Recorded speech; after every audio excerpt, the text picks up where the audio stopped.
जय श्री राम। मैं देवानंद गुरु जी आज आपको बताऊंगा धनतेरस के विषय में।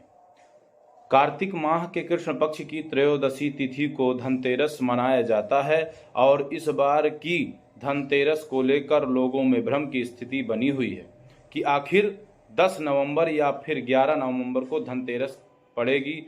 तो हम आपको बता दें कि यह शुभ तिथि 10 नवंबर दिन शुक्रवार को पड़ रही है। इस दिन कुबेर देव और माता लक्ष्मी की पूजा का विधान है। इसके अलावा धनतेरस के दिन खरीदारी का भी खास महत्व है। इस दिन सभी को सोना, चांदी, बर्तन आदि की खरीदारी करनी चाहिए। इस दिन खरीदारी करने से आय में वृद्धि होती है। लेकिन आज का मुख्य प्रश्न हमारा सबका बनता है कि धनतेरस की सही तिथि और पूजा मुहूर्त क्या है।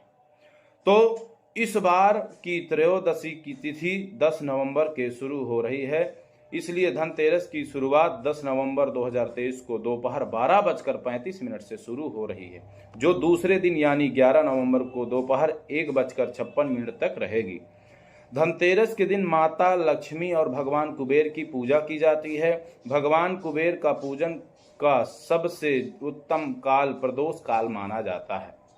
इसलिए इस बार की पूजा 10 नवंबर को संध्या काल में 5:30 से शुरू हो जाएगी, जिसका अंतिम मुहूर्त रात 8:07 होगा। इस प्रकार 10 नवंबर को ही पूर्ण धनतेरस मानी जाएगी, क्योंकि प्रदोष काल 11 नवंबर को है ही नहीं। ऐसे में कर जो भी वस्तुएं लाई गई हैं, वस्तुओं की पूजा उत्तम मुहूर्त प्रदोष काल में नहीं हो पाएगी।